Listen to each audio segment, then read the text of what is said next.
대부라는 영화 보셨습니까? 거기 보면 갱 두목들이 모여서 하나가 되는 한마음이 되는 예식을 거행합니다. 시퍼런 칼을 들고 나와서 자기 새끼손가락을 자릅니다. 그리고 뚝뚝 떨어지는 피를 컵에 담아서 돌아가면서 마십니다. 그리고 맹세를 합니다. 우리의 몸속에는 서로의 피가 섞여 있으니 한 형제다. 이제는 하나가 되었다는 것입니다. 그런데 얼마 뒤에 저들은 아주 사소한 문제로 다투고 서로 싸우다가 다 죽습니다. 그렇습니다. 우리가 피를 나눈다고 해서 하나가 되는 한 마음이 되는 거 아닙니다. 오늘 말씀에 보면 바울은 하나 되는 비결을 가르쳐 주는데 너희 안에 이 마음 곧 그리스도 예수의 마음이니 예수 그리스도의 마음을 품으라고 했습니다. 할렐루야. 다시 말해서 우리의 마음속에 예수님의 마음이 있어야 한 마음이 될 수 있다는 것입니다. 내 생각, 내 주장을 버리고 내 속에 예수님의 마음이 자리 잡아야 된다, 그 말입니다. 사도 바울이 어느 날 밤 환상을 보았는데 어떤 마게도냐 사람이 서서 바울에게 손짓을 하면서 와서 우리를 좀 도와달라고 했습니다. 그것을 보고 바울은 소아시아에서 배를 타고 마게도냐로 건너갔습니다. 그렇게 해서 복음이 처음으로 유럽으로 전파된 것입니다. 바울이 마게도냐에 처음 도착한 곳이 빌립보입니다. 원래 지금까지 바울은 어느 곳에 가든지 유대인들이 세운 회당, 우리도 이 교회가 유대인들의 회당으로 세운 것이잖아요. 이 유대인 회당을 빌려서 복음을 전파했습니다. 그러나 그 당시 빌립보에는 아직도 유대인들이 많지 않았기 때문에 회당이 없었습니다. 그래서 강가로 나갔습니다. 역사에 보면 유대인들의 회당이 없을 경우에 강가에 가서 기도했습니다. 우리나라 사람들은 어디로 가요? 산으로 갑니다. 산에 가서 많이 기도합니다. 그런가 하면 유대인들은 강가였습니다. 그래서 바울은 기도처를 찾기 위해서 강가에 나갔는데 그곳에 나가서 하나님 잘 공경하는, 경외하는 루디아라고 하는 비즈니스 우먼, 장사하는 여성을 만납니다. 그때 하나님께서 루디아의 마음을 열어줘서 그 자리에서 세례받고 유럽 최초의 교인이 되게 했습니다. 그리고 이 경건한 믿음 좋은 루디아를 중심으로 해서 세워진 교회가 유명한 빌립보 교회입니다. 그러다 보니까 자연히 이 빌립보 교회는 여성도들의 영향력이 강한, 대단히 강한 교회였습니다. 바울이 복음 전하다가 로마 제1의 감옥에 갇혔을 때에 여자 교우들의 정성이 대단했습니다. 여자들이니까 얼마나 추우실까? 제1의 감옥 바닥이 얼마나 배고프고 추우실까? 염려하며 여성 특유의 사랑을 베풀어 주었습니다. 특별 헌금을 해서 에바브로디도 편에 영치금으로 요즘 말로 넣어 주었습니다. 그럴 때 감옥에 있던 바울이 빌립보 교우들의 사랑의 헌금을 받고 얼마나 기뻐하고 감사했겠습니까? 그래서 빌립보 서신에는 보면은 기쁨이라나 아니면 감사라는 단어가 아주 많이 나옵니다. 그런데 그 교회는 여자들이 많음으로 장점도 많았지만은 단점도 많았습니다. 여자의 단점이 뭡니까? 말이 많습니다. 오해하지 말아요. 말이 많은 게 꼭 나쁜 거는 또 아닙니다. 여자들이 말이 많은 게 좋습니다. 말이 없으면 재미가 없습니다. 문제는 쓸데없는 말을 너무 많이 한다, 그 말이죠. 그리고 시기 질투가 많습니다. 흉보고 싸우는 일이 종종 있습니다. 그런 것들이 여성들의 단점. 그 당시 빌립보 교회에는 대표적인 두 여성 지도자가 있었는데 하나는 유오디아였고 하나는 순두계라는 여성도였습니다. 그런데 이 두 사람이 함께 교회 일을 하면서 마음이 하나 돼서 서로 협력하면 얼마나 좋았겠습니까? 그런데 이들은 서로 양보하지 않았습니다. 사사건건 싸웠습니다. 서로 자기가 옳다고 맞서서 늘 다투었습니다.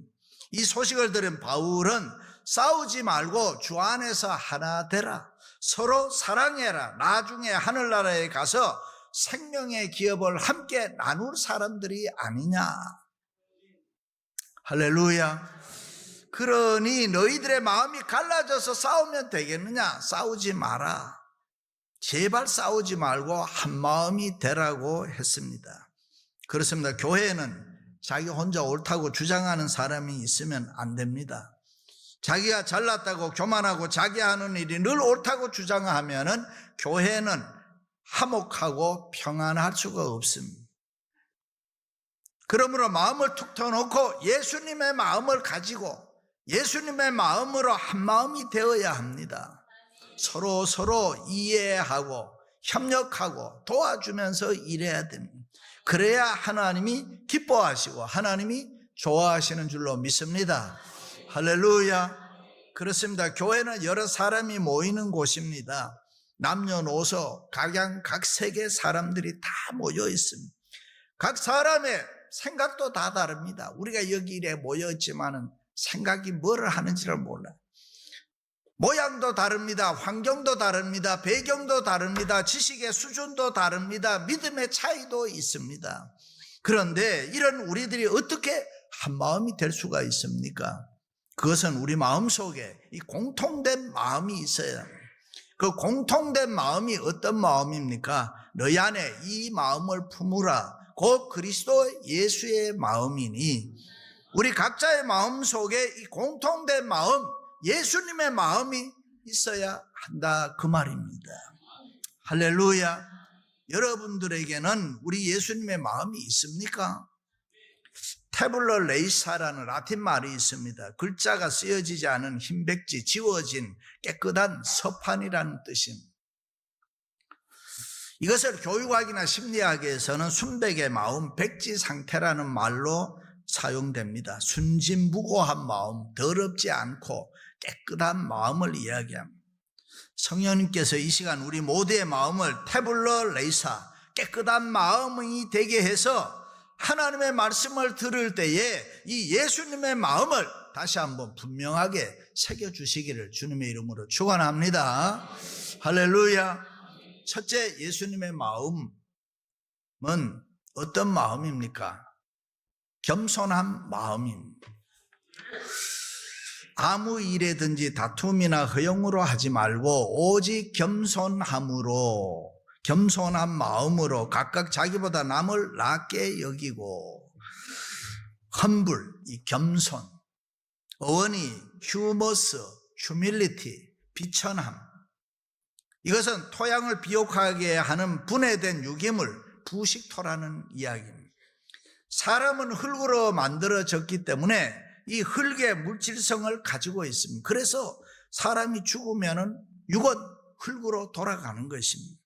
그러므로 참으로 인간다운 인간은 자기 자신을 땅의 흙과 같이 낮추는 이 부식토가 되어야 합니다. 그것을 가장 잘 보여주는 것이 예수님의 성육신입니다. 인카네이션 된 걸 말합니다. 그는 근본 하나님의 본체시나 하나님과 같다 이 말이죠. 자기를 비워 종의 형체를 가지사 사람들과 같이 되셨고 자기를 낮추시고 죽기까지 복종하셨으니 그 십자가에 죽으심이라. 믿으시면 아멘. 그렇습니다. 예수님은 겸손한 마음으로 원래는 하나님이신데 자기를 비워서 사람이 되고 종이 되셨다. 신학적인 용어로는 비하, 인카네이션, 도성, 인신 뭐 그렇게 말할 수 있습니다. 여자의 자궁 속에 들어갈 만큼 작아지고 베들레헴 마구간에 오실 만큼 계속 자기를 낮추셨습니다. 끝내는 십자가에 죽기까지 자신을 낮추셨습니다. 그 예수님의 겸손함으로 우리가 구원을 받았고 하나님의 자녀가 된 줄로 믿습니다. 그런데 우리는 어떻습니까? 계속 올라갑니다. 자신을 낮추지를 못합니다. 교만해서 늘 높아지려고만 합니다. 남을 무시하고 짓밟습니다. 자신을 비우지 못합니다. 오히려 욕심을 가지고 더 많이 채우려고 합니다. 노벨 평화상을 수상한 테레사 수녀는 일생 동안 가난한 사람들, 불쌍한 사람들을 섬기며 살았습니다. 어느 날 어린아이의 상처를 치료하며 돌보고 있는데 곁에 있는 사람이 치근히 여겨서 당신은 잘 사는 사람들, 편하게 사는 사람들이 부럽지 않습니까? 그때 테레사 수녀가 유명한 말을 했습니다. 허리를 숙이고 겸손히 섬기는 사람에게는 위를 쳐다볼 시간이 없습니다. 겸손하게 자기를 낮추는 일은 아름다운 일인 줄로 믿습니다. 할렐루야. 그렇습니다. 우리도 예수님 본받아 나를 낮추고 겸손한 마음으로 살아야 됩니다. 다른 사람을 앞세우세요. 내가 잘났다고만 하지 마세요. 당신이 더 잘났다고 이야기하세요. 자기 혼자 옳다고 주장하지 말고 그냥 치면서 사세요. 손해보면서 사세요. 억울한 소리, 기쁜 나쁜 소리 들어야지 되지 않습니까? 안 좋은 소리 들어도 괜찮습니다. 그래야 하늘나라에 가서 상이 우리에게 있지 않겠습니까? 믿으시면 아멘. 그런데 우리는 어떻습니까? 무엇 하나 해놓으면 그거 알아달라고 아각합니다. 안 알아주면 섭섭하다고 합니다. 낮아지기를 싫어합니다. 섬기는 거 싫어합니다. 잘난 척하고 그저 높아지려고만 하니까 우리 마음이 편안하지를 않습니다. 그렇습니다. 우리는 주님을 최고로 높여드려야 합니다. 그리고 서로 다른 사람을 나보다 낫게 여기고 다른 사람을 더 좋게 여기고 섬기면서 겸손한 마음으로 이 세상 살아가자 하는 것입니다. 성경에 나타난 두 종류의 종이 있습니다. 하나는 억지로 된 종이 있고 또 하나는 빚 때문에 돈 때문에 팔린 종이 있습니다. 뭐 이렇게 됐든 저렇게 됐든 종이 됐다고 하더라도 7년째가 되면 그 종에게 자유를 주라고 했습니다. 소위 안식년입니다. 그런데 6년 동안 종이 되어 주인을 섬기고 나서 자유를 얻은 종이라고 하더라도 그 자유를 스스로 포기하는 종이 있습니다. 나는 내 주인을 사랑하고 존경합니다. 내 일평생 동안 나는 주인을 섬기며 그냥 살겠습니다. 그래서 그 종은 종된 것을 감사하면서 일생 동안 죽을 때까지 겸손히 주인을 섬깁니다. 그렇습니다. 우리도 일생 동안 죽기까지 겸손히 주님을 섬길 수 있기를 바랍니다. 그리고 옆에 있는 형제 자매를 주님 섬기는 마음으로 함께 겸손히 섬기시기를 바랍니다. 우리 마음속에 있는 거친 마음이 있으면 버리십시다. 강팍하고 완악한 마음 버립시다. 교만한 마음이 있으면 내던지고 내가 최고라고 하는 생각 버리십시다. 미워하고 증오하는 마음 없애자고요. 안 좋은 마음, 악한 마음 있으면 성령의 불 임하여 태워버리십시다. 할렐루야. 우리는 그 어떤 경우라도 하나님이 우리를 인정해 주셔야 됩니다.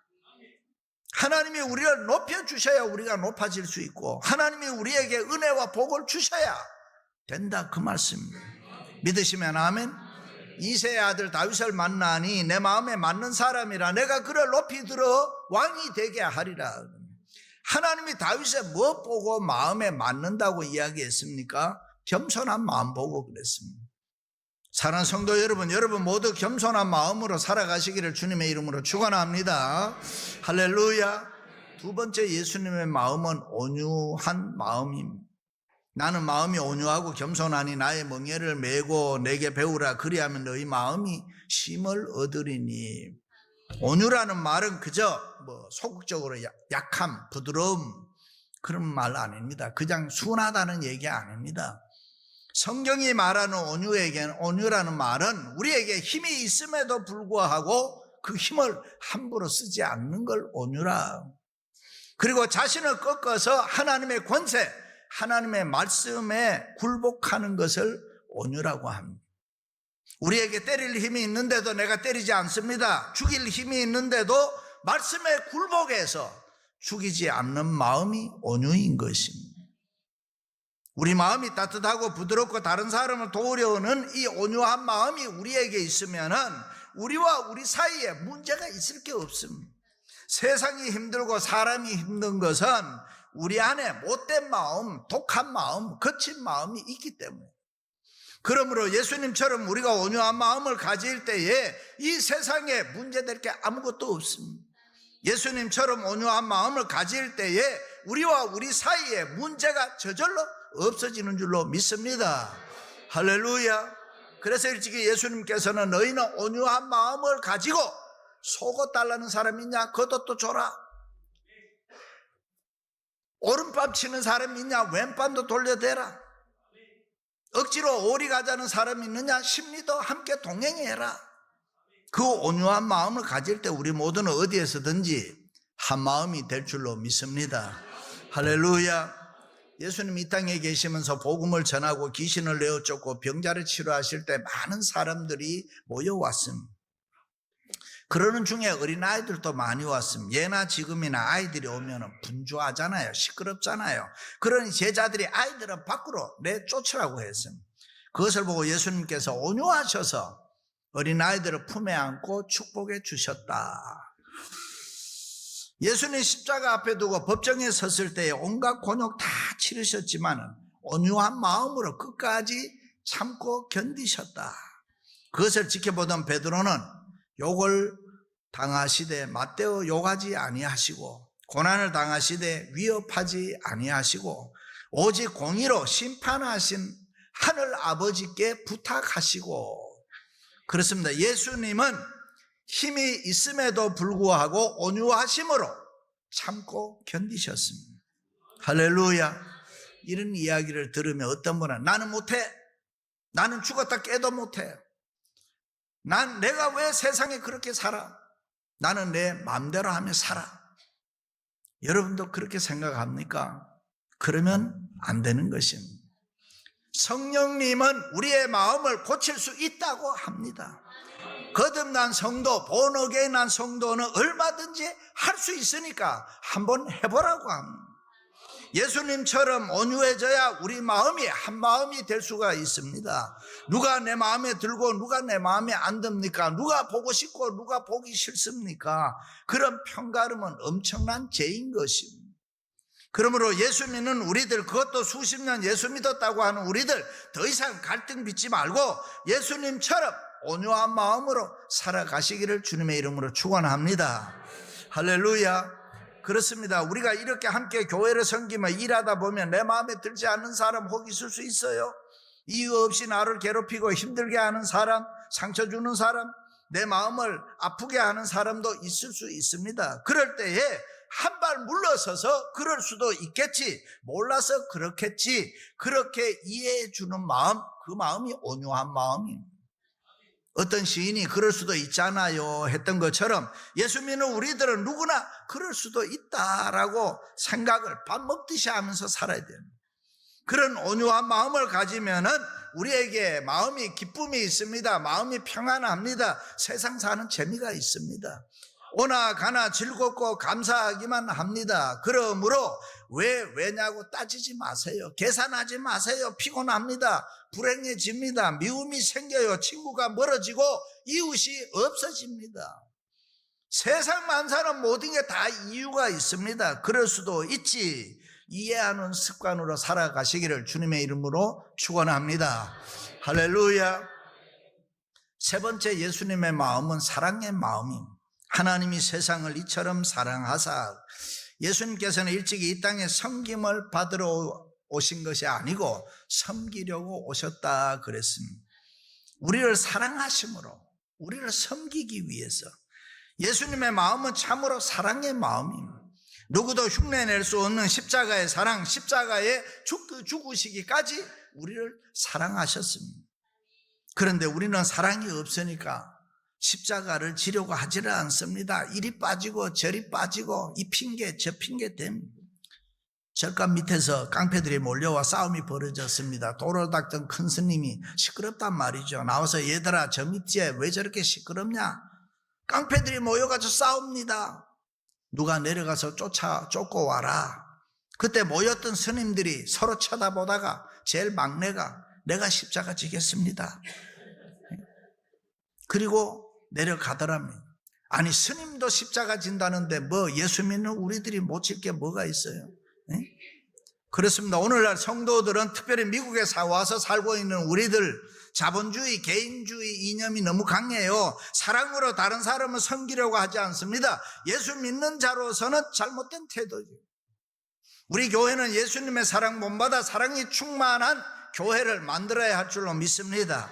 우리가 사랑의 마음으로 살지 않으면 아무리 예배를 드려도 얻어지는 기쁨이 없습니다. 얻어지는 유익이 없습니다. 얻어지는 열매 축복이 없습니다. 믿습니까? 이스라엘은 우시야 왕 시대의 제2의 황금기를 맞이합니다. 가장 좋은 제물과 비싼 제물로 가장 많은 제사를 드렸던 때가 그때입니다. 그 당시에는 제사를 드리려고 하면 많은 비용이 들었기 때문에 제사를 그렇게 쉽게 드릴 수 없습니다. 그럼에도 불구하고 그들은 아침과 저녁 그리고 11조를 비롯해서 여러 가지 절기, 수많은 절기, 수많은 제사, 예배를 정성껏 하나님께 쏟아 부었습니다. 그런데요, 놀라운 사실이 있어요. 하나님께서 뜻밖에도 나는 너희의 절기와 제사가 싫다 그랬습니다. 너희 예배를 나는 하나도 좋아하지 않는다 그러고 거절했습니다. 그 이유가 뭡니까? 그들의 예배와 그들의 삶이 분리되어 있지 않았기 때문입니다. 그들의 일상생활은 이 이방인과 전혀 구별되지 않았습니다. 하나님이 그의 백성들에게 원하시는 것은 사랑으로 하나님의 백성다운, 즉 하나님의 말씀 따라서 사랑으로 사는 삶을 요구했는데 그들의 생활은 이방인과 똑같고 예배는 예배대로 드렸기 때문에 거절했습니다. 고린도 교회는 대형 교회였습니다. 성도가 많았습니다. 장점이 많았습니다. 은사도 많았습니다. 재정도 넉넉했습니다. 그 당시에 대단한 교회입니다. 그럼에도 불구하고 문제가 많았습니다. 서로 시기하고 질투하고 파벌이 갈라져서 4-5개로 나누어져 있었습니다. 하나가 되지 못하니까 아무 일도 못했습니다. 왜 그랬습니까? 딱 하나, 사랑이 없었기 때문에. 은사가 없었던 게 아닙니다. 직분이 없었던 게 아닙니다. 돈이 없었던 게 아닙니다. 오직 하나, 사랑이 없었던. 70세가 넘은 어떤 장로 부부가 이혼하겠다고 찾아왔습니다. 그래서 제가 얼마 안 남았는데 그냥 살지요. 그랬더니 정색을 하면서 목사님 얼마 안 남았기 때문에 이혼하고 제대로 한번 사랑하며 살고 싶습니다. 그럴 필요 있을까요? 사람 바꿔봐도 거기서 거기일 텐데요. 세월이 금방 훅 지나가 버립니다. 이 다음에 우리가 주님 앞에 설 때에 너는 세상에서 너 하고 싶은 대로 다 하고 살다 왔냐? 묻지 않겠어요. 예수님이 십자가 지기까지 우리를 사랑하신 것처럼 우리도 남은 생애를 좀 주님을 사랑하고 교회를 사랑하고 이웃을 사랑하면서 살아야 할 줄로 믿습니다. 그것으로 다 끝났느냐? 아닙니다. 오늘 말씀을 계속해서 보면 이러므로 하나님이 그를 지극히 높여 하나님께서 낮아지신 예수님을 높였다 그랬습니다. 할렐루야. 그렇습니다. 우리가 할 일이 따로 있고 하나님이 하실 일이 따로 있습니다. 우리가 할 일은 예수님의 마음, 겸손과 온유와 사랑의 마음을 가지고 한 마음으로 섬기는 것입니다. 그러면 나머지는 하나님이 높여주실 줄로 믿습니다. 할렐루야. 사랑하는 성도 여러분, 예수님의 겸손한 마음, 온유한 마음, 그리고 남을 사랑하는 마음을 가지고 한 마음 되어 섬기시기를 주님의 이름으로 축원합니다.